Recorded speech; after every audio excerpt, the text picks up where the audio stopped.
Now, we've got a red flag bill that's making its way through the Virginia legislature. One of the items we talked about with Dave Adams of the Virginia Shooting Sports Association. Take a look and a listen.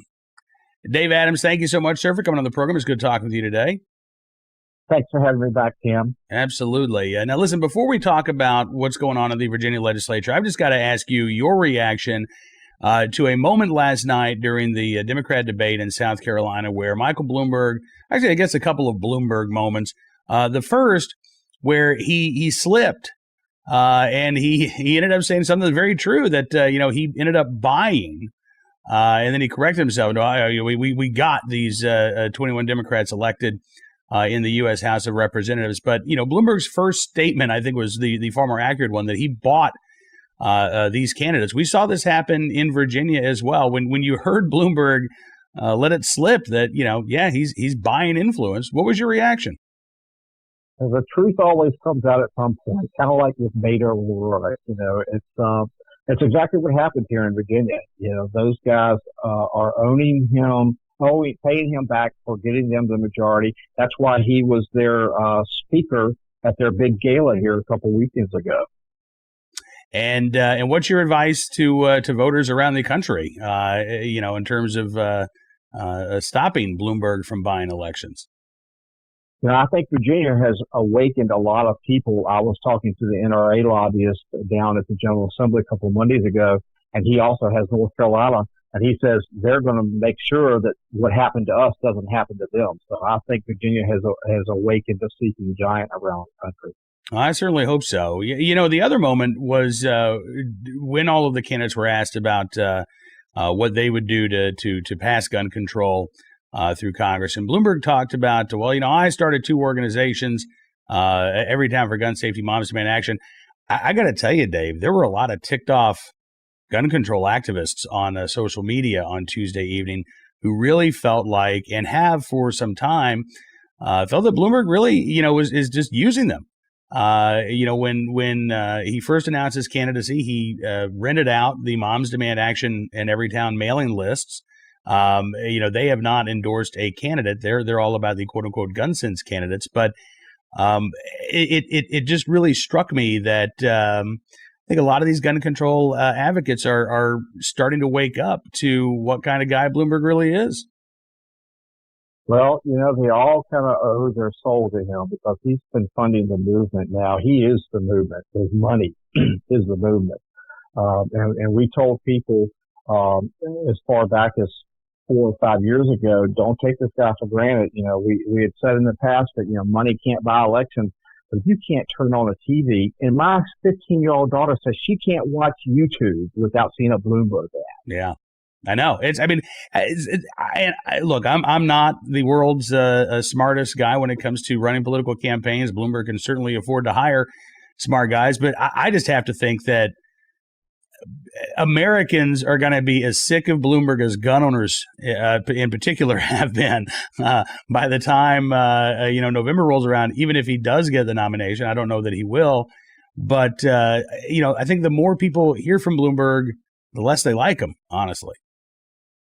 Yes, I'm trying to remember the way Jim Garrity described him last night.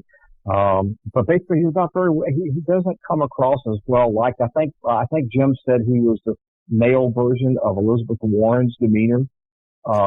He just comes across as very nasty and very arrogant. Yeah, and a scolding kind of guy.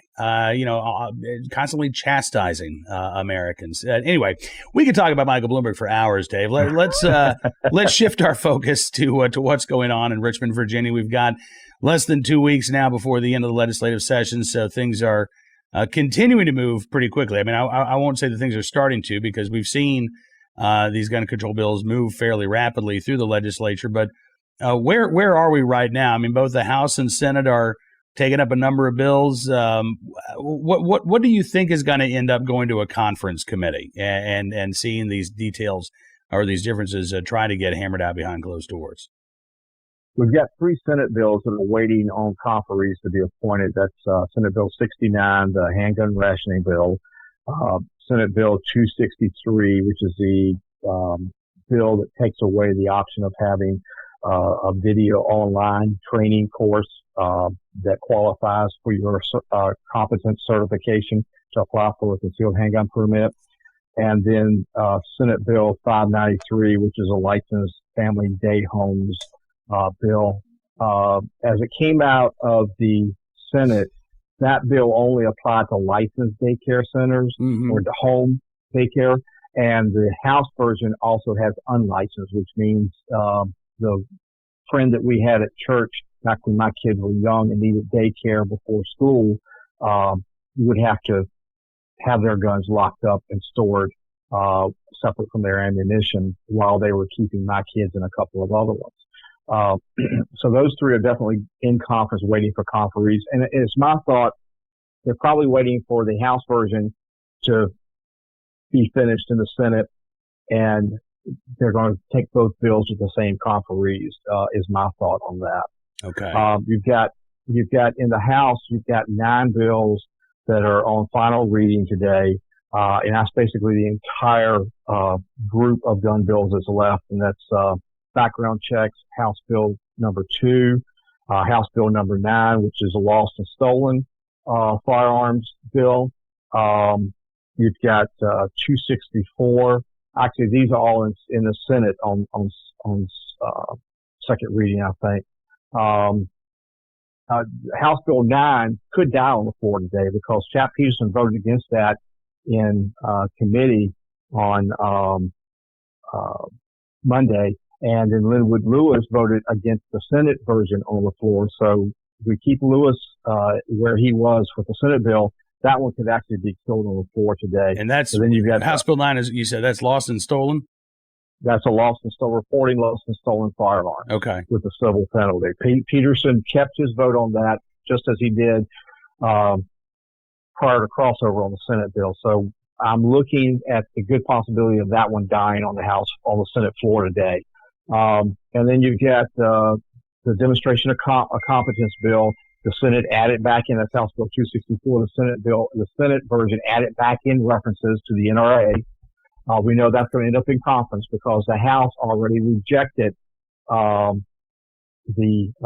already insisted that their version of the Senate companion bill on that, taking out references to the NRA, go to conference. So we know that one's going to be in conference as well. All right, let's stop there for just a second if we can and talk about that because I've heard a number of folks who are expressing concern about this. And the concern is not, well, gosh, why are they taking the NRA's name out of this? It's because, NRA certified firearms instructors are the most common certified firearms instructors out there. So if you're using NRA training courses, that's sort of the gold standard. There are a lot of Virginians who are concerned that if that language that talks about the NRA is removed, that it's going to become much more difficult to find the firearms instructors who could actually provide the training required to get a Virginia concealed carry license. That's exactly right. And even the patron of the Senate Bill 263, said that on the floor, that his concern about the House amendments, changes to that bill, would make it more difficult for people to be trained. He says at a time that we want people to be trained, that bill, what the House did to the bill makes it that much harder for someone to get trained. Mm-hmm. Okay. All right. So that one's going to conference committee. I'm sorry, I didn't mean to interrupt you there, but that's fine. That's fine. No, absolutely. Then you've got the local control bill, House Bill 421. The Senate has amended that bill. I'm not so sure that either one of those are going to end up in conference because they both, the Senate bill was amended in committee on Friday in the House, and the House version was amended to the way the House changed the Senate version when 421 was in Senate Judiciary on Monday. So that one may not go. The red flag bill. Well, hang on one second. Let's go back to local control for a second. You say that the Senate has. I know. I'm sorry, Dave. You say the Senate has basically adopted the House language, that the amended House language that was changed. Now, the House version originally was much worse than the Senate bill. Both of them were bad bills, but the House version was much more broad in terms of gutting the state's firearms preemption law. What does the bill look like at the moment? Is it closer to that original House version, or is it closer to the Senate version that basically, it weakened firearms preemption, but it didn't completely destroy it? It is now closer to the Senate version.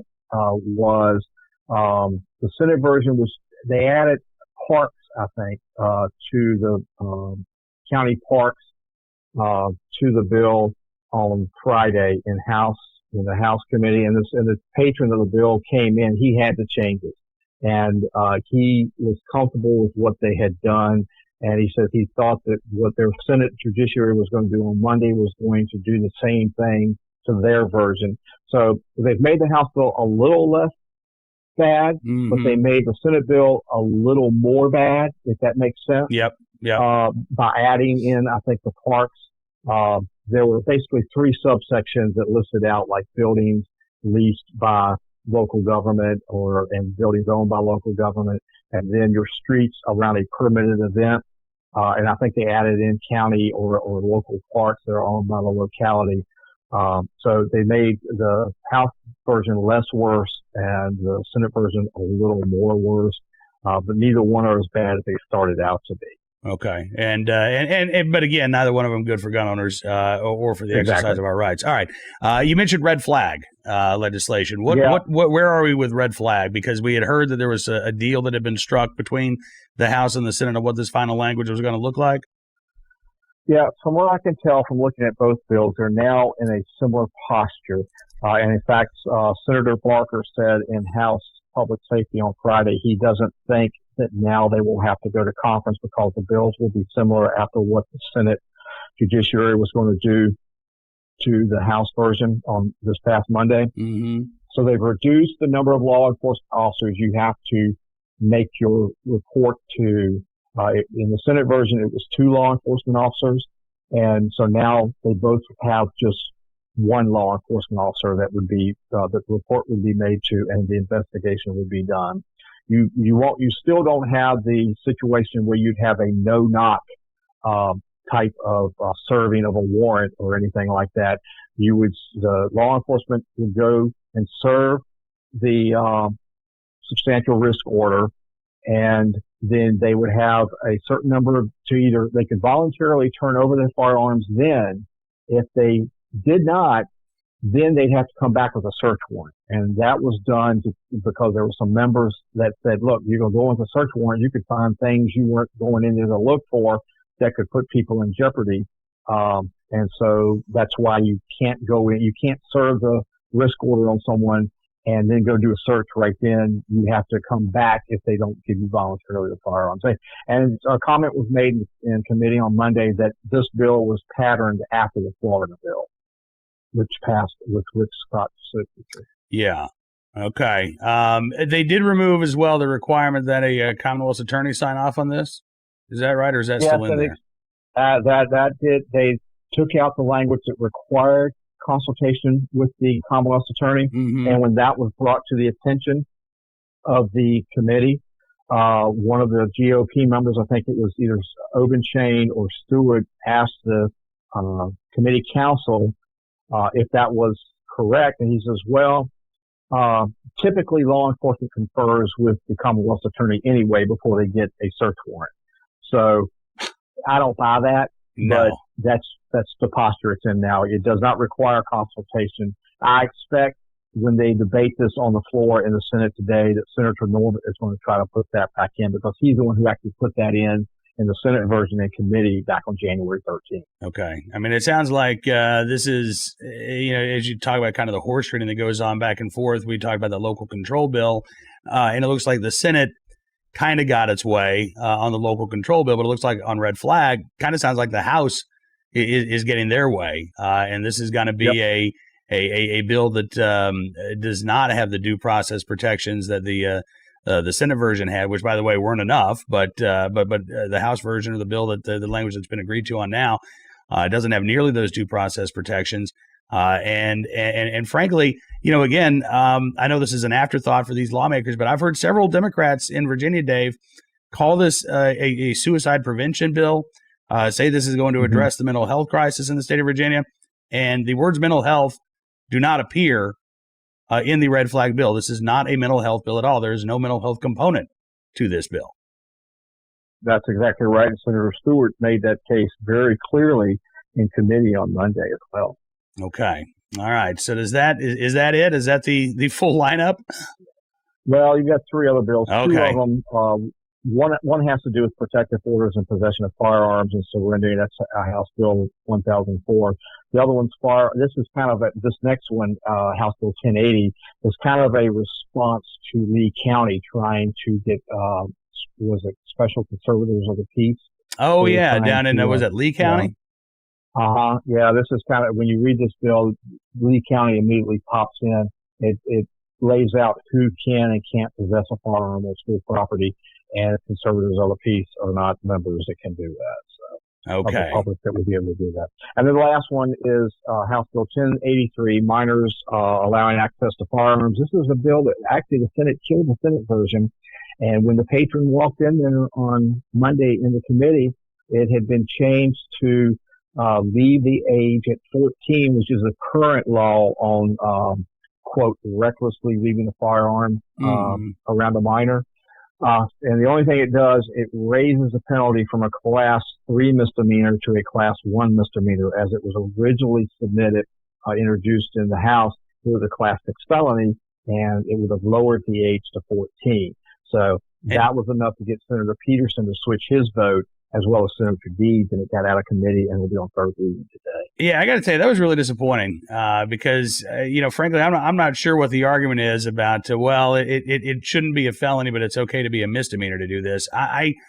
Given the objections that Senator Peterson had to that original language, I was disappointed. Not necessarily surprised, but I was disappointed to see that flip on this issue. This is a sign of caution for gun owners because Senator Peterson also voted against the so-called assault weapons bill, 961. This is an illustration of what can happen if you chip away at a bill just enough to get to the concerns of individual members that say, well, I can't abide by a gun ban. Yep. And then if you can explain it to where it's supposedly not a ban and you capture as few firearms as possible, that you can end up passing a bill that's still very bad. Absolutely. And you're right. Gun owners do need to be aware of this because we know that Northam's gun ban bill is coming back next year. We know that outside of Linwood Lewis, who I think has said, I'm not voting for any gunner magazine ban, these other three senators, Senator Deeds, Senator Edwards, Senator Peterson, have all sort of said they're okay with the idea of a quote-unquote assault weapons ban in theory. They just objected to that specific language. And so we know that the governor is going to be working with these senators over the coming months to say, all right, well, if you wouldn't accept that, what would you accept? How far can we go? And gun owners, we may be out of the woods this session with that centerpiece of Governor Northam's gun control agenda, but it's coming back next year.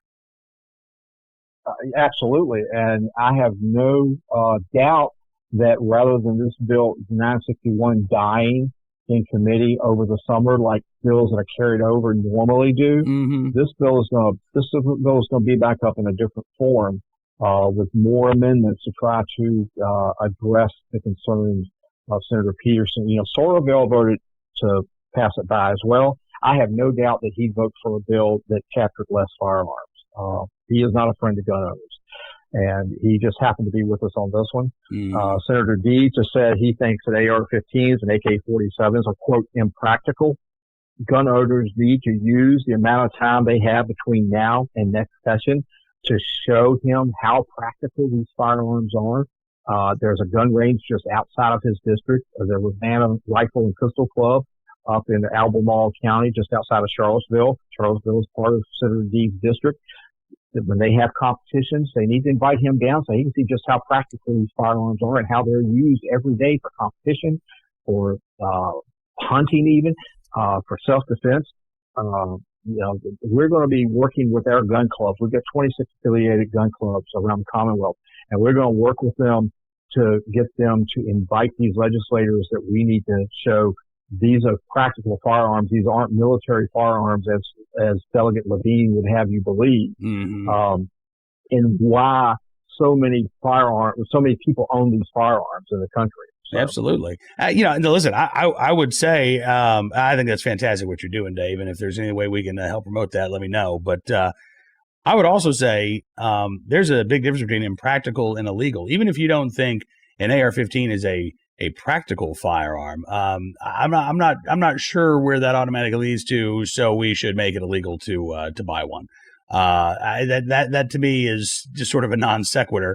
But maybe I'll be able to have that conversation with Senator Deeds at some point before now in the next session. Who should we be contacting if we're a Virginia gun owner right now, Dave? Should we be contacting our delegates and our senators at this point? Absolutely, because here's what's going to happen. When these go into conference, they're going to come out and it's an up or down vote. We don't get to see what goes on in conference. So there's going to be a lot of horse trading, and the bill could come out looking totally different than it goes in. How concerned are you that that's going to happen with some of these pieces of legislation? I am concerned about the training bill because Delegate Helmer is the delegate in the House of Delegates that has been he's been most determined to remove the language on the NRA certified training. Well, he's the guy who introduced the bill that was going to shut down the NRA range, and then it would have shut down other ranges as well. I mean, he hates the NRA, and he wants to, and he's up there in Northern Virginia, and he wants to send a message, right? I'm coming after you, NRA. Again, playing politics over public safety, but he's the one pushing this on the House side. He is the one pushing this on the House side. Or at least in committee, he's the one who's speaking to it the most and being most vociferous about it. I'm also concerned about the local control bill going, if it goes into committee. Right now, it may not go into a conference committee, but that's another one that could come up because there's folks in the House that are a lot more to the left when it comes to opposing firearms than they are in the Senate. And it depends on who gets on these conference committees. You get 2 Democrats and 1 Republican, and it depends on who the 2 Democrats are on each committee. Are you? I know the last time that we talked, you had mentioned the fact that if Northam really wanted to push this issue, he could reintroduce his gun ban language, perhaps during conference committee, right? And let's just add that to this local control bill. Are you as concerned about that, or do you think that Governor Northam is going to let this dog lie for the rest of the session and not try to sneak his gun ban, magazine ban, suppressor ban, trigger activator ban language into one of these bills?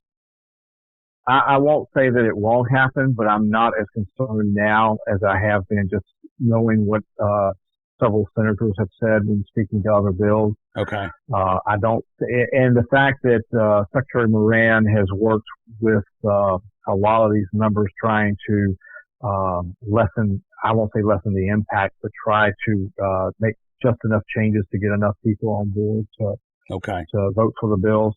So I'm not as concerned now that that's going to happen in a conference committee. Anything could happen with the governor's amendments, so we'll just have to wait and see how that process plays out. All right, one last question. I know I've kept you for a long time here, but Dick Saslaw came out and actually admitted, I had this conversation with Senator Bill Stanley. I told him that the sheriff's pay raises were killed because of the sheriffs opposing our gun control agenda. Didn't really get into it. Didn't want to do a full interview, but did tell a TV station that, Senator Stanley's version of the conversation is correct. What does that say about the politics that's being played by these anti-gun Democrats in the Senate and in the House right now? We saw the House committee killed Senator Peterson's very non-controversial bill that would have allowed for part-time law enforcement officers to purchase their service weapon when they retired. Passed unanimously out of the Senate, killed in a House committee because Peterson voted against Ralph Northam's gun ban. Then you see these sheriff's pay raises turned down because they've objected to these gun control laws. Is this type of petty politics? Are gun owners aware of this? And what can we do to make the average Virginian aware that this is going on? Well, every gun owner probably has someone they know that's not a gun owner, so they need to share this information. I'm not surprised at Senator Saslaw's comments because I've known him for a long time, and he hasn't changed over the years. It just also shows us that the governor was not being completely honest when he said there'd be no retribution for sanctuary localities, sanctuary counties, because a lot of the sheriffs stood up and were supportive of this and showed up in committee meetings. A lot of them didn't speak, but they were there showing their support for gun owners. Mm-hmm. So I would say that we just need to let our friends and our neighbors know that while they may not own firearms themselves, that they support our right to do so, that this is the type of thing that's going on. It's hyper partisanship. DC has come to Virginia. There was a time when there was a lot of, you could get along no matter what side of the aisle you were on. I saw something in committee on Monday that I'd never seen before. It was back and forth between him and Obenshain, and Sasslaw started it. And even Andrew Goddard stood up and spoke, when speaking to a bill, said that that was very inappropriate with Sasslaw. He didn't call Sasslaw by name, but everyone knew he was talking to. And Senator Norman said the same thing. Wow. It's, again, I think they're showing their true colors. And I hope that Virginians are paying attention. Dave Adams with the Virginia Shooting Sports Association. Thank you, sir, for coming on the program. And I know we'll be talking again very soon. Unfortunately, probably the next time it'll be when Governor Northam is signing some of these bills into law. I'm sure he's going to have signing ceremonies. He's going to make a big deal out of this. I'm sure he will. Who knows? Maybe he'll even invite Bloomberg down. Bloomberg might not have a presidential campaign by then. So. No, we can only hope. Dave Adams joined us here on Bearing Arms, Cam and Company. Thanks, Dave. We'll talk to you soon.